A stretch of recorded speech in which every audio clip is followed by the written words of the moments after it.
नमस्कार, मैं शंभू कुमार सिंह और आप देख रहे हैं नेशनल दस्तक। भारत में डॉक्टर अंबेडकर का विरोध कौन कर सकता है? उनका पुतला जला कौन सकता है? मैं कुछ डॉक्टर बाबा साहब अंबेडकर के मोटे मोटे काम बताऊंगा। मोटे मोटे काम, उन्होंने इतने काम किए हैं कि सिर्फ मोटे मोटे काम बताऊंगा।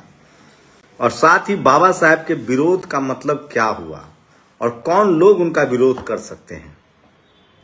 बाबा साहब अंबेडकर को दुनिया सिंबल ऑफ नॉलेज के नाम से जानता है। सोचिए, आप कल्पना कर सकते हैं कि कोई नेल्सन मंडेला का विरोध किसी दक्षिण अफ्रीकी देश में करे?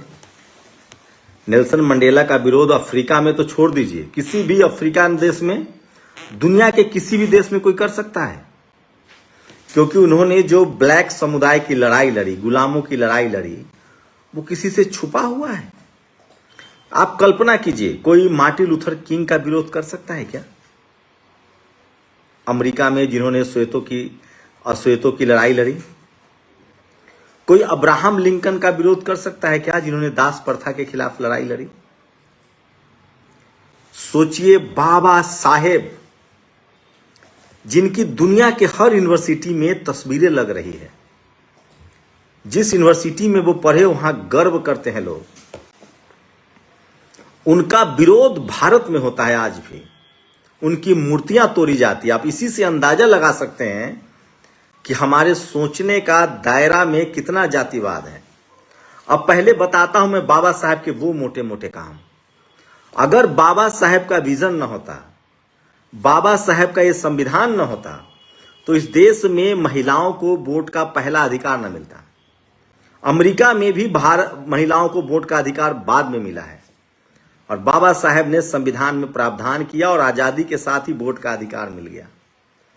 अगर बाबा साहब न होते तो कोई महिला जज, कलेक्टर, एसपी, डीएम, सीएम नहीं बन पाती।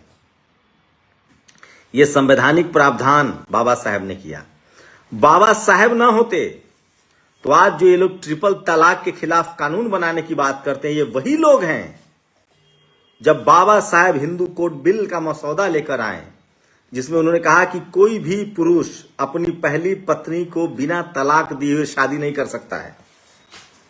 हर महिला को अगर आप तलाक दे रहे हैं तो उसको कंपनसेशन देना पड़ेगा। इस देश की आधी आबादी को जाति धर्म से ऊपर उठकर बाबा साहब ने सुरक्षित किया। जब लोग 4 शादियां, 5 शादियां, 10 शादियां करते थे, पत्नियों को मार दिया जाता था।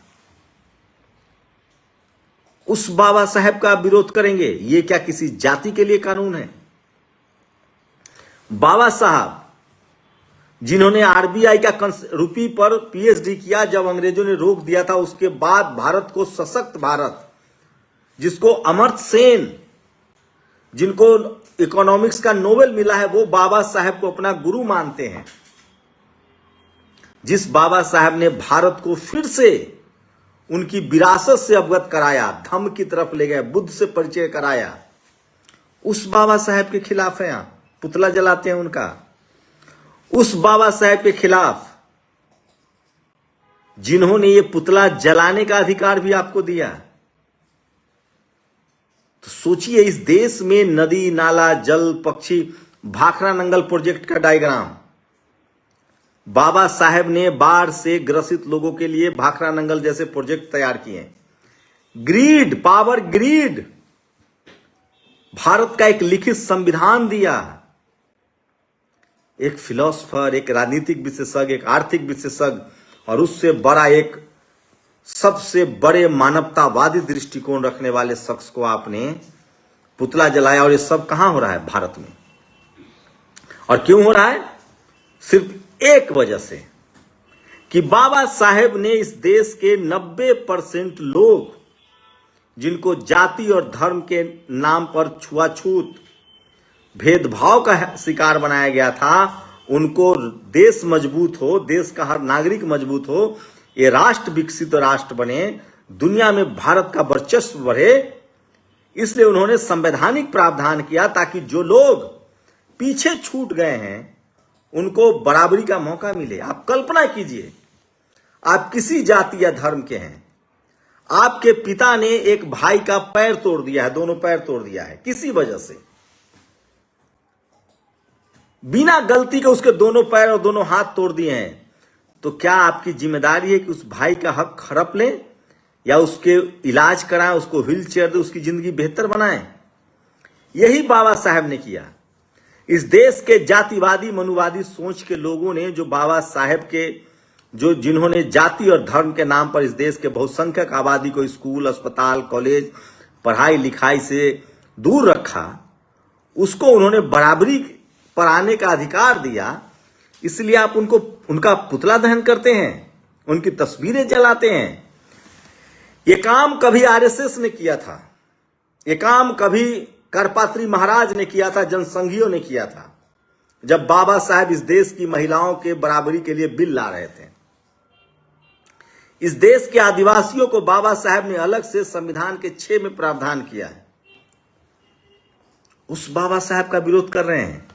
उसी बाबा साहेब की वजह से कोई मोहन यादव, कोई नरेंद्र मोदी चाय वाले का बेटा, कोई यादव का बेटा मुख्यमंत्री और प्रधानमंत्री बनता है। आप उस बाबा साहेब का विरोध कर रहे हैं। अरे जिस बाबा साहेब के संविधान की सोच की वजह से आप पुलिस, एसपी, डीएम, कलेक्टर बनते हैं, उस बाबा साहेब का विरोध कर रहे हैं सिर्फ इसलिए क्योंकि सबको बराबर का अधिकार भारत का संविधान देता है। ये अनिल मिश्रा जैसे लोग, एक और सो कॉल्ड बाबा जो बाबा साहेब के बारे में दुष्प्रचार करता है, मैं फिर कह रहा हूं, ये जो आप बाबा साहेब के खिलाफ बोल रहे हैं, ये संवैधानिक अधिकार भी बाबा साहेब ने आपको दिलवाया है। और ये बाबा साहेब के अनुयायी, उनके मानने वाले इसकी इज्जत करते हैं संविधान की, और इसलिए आपको अपनी बात रखने की इजाजत देते हैं। आप तोड़िए उनकी मूर्तियां, जलाइए उनकी तस्वीरें, लेकिन याद रखिए आप इतिहास के कूड़ेदान में डाले जाएंगे, क्योंकि बाबा साहेब वो शख्स थे जिन्होंने कहा था कि जब मेरा अधिकार और देश का अधिकार सामने आएगा तो मैं देश का अधिकार चुनूंगा।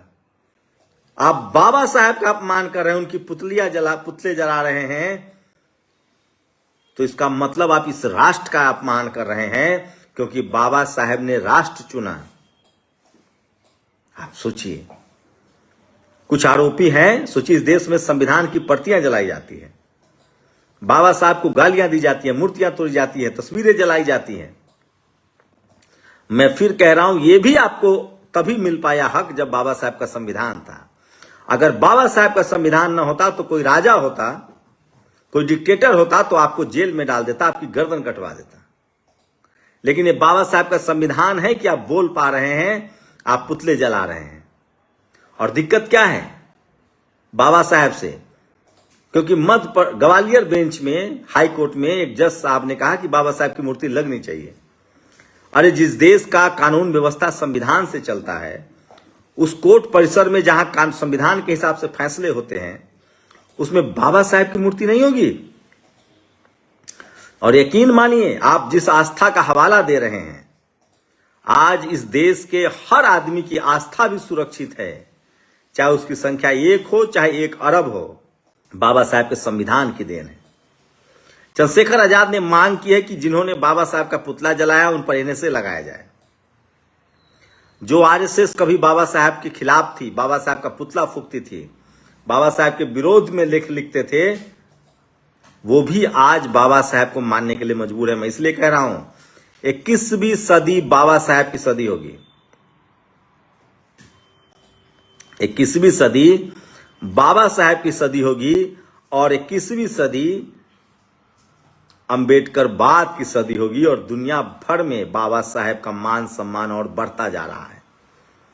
मैं इसलिए कह रहा हूं कि बाबा साहब का अपमान इस देश में देश का अपमान है। बाबा साहब का अपमान इस देश में मानवता का अपमान है, संविधान का अपमान है। और इसका मतलब है कि आपको मानव बनने, जो भी लोग बाबा साहब के पुतले फूंक रहे हैं, उनको गालियां दे रहे हैं, मूर्तियां तोड़ रहे हैं, वो जातिवादी हैं, मनुवादी, और वो इंसान बनने से अभी कोसों दूर हैं। ये साफ दिखता है। बाबा साहब को जब आप पढ़ेंगे तभी आपको समझ में आएगा कि बाबा साहब का विजन क्या था, दृष्टिकोण क्या था। बाबा साहब ने जिस जातिवाद को ताउम्र झेला, संविधान बनाते समय उन्होंने किसी से कोई भेदभाव नहीं किया। बस इतना किया कि जो महिलाएं पीछे छूट रही थी, जो इस देश के नागरिक पीछे छूट रहे थे, न उन्होंने धर्म देखा न जाति, और कोशिश की कि एक मुकम्मल राष्ट्र, एक बढ़िया सबसे बड़े राष्ट्रवादी थे, राष्ट्रवाद के पक्षधर थे। उन्होंने कहा था कि जिस देश का हर नागरिक राष्ट्रवादी होगा वही देश तरक्की करेगा, और हर आदमी तभी राष्ट्रवादी होगा जब उसको लगेगा कि ये देश हमारा है, और उसको तभी लगेगा ये देश हमारा है जब उस देश में उसको न्याय मिलेगा, बराबरी का हक मिलेगा। और उस बाबा साहब के आप पुतला जला रहे हैं, सोचिएगा जरूर। शुक्रिया। नेशनल दस्तक की आपसे गुजारिश है कि अगर इसको बचाना चाहते हैं तो नेशनल दस्तक को सब्सक्राइब करने के लिए रेड कलर के सब्सक्राइब बटन को दबाएं, फिर बेल आइकन की घंटी दबाएं। नेशनल दस्तक को बचाने के लिए बहुत जरूरी है कि हर खबर को शेयर करें, लाइक करें, कमेंट जरूर करें।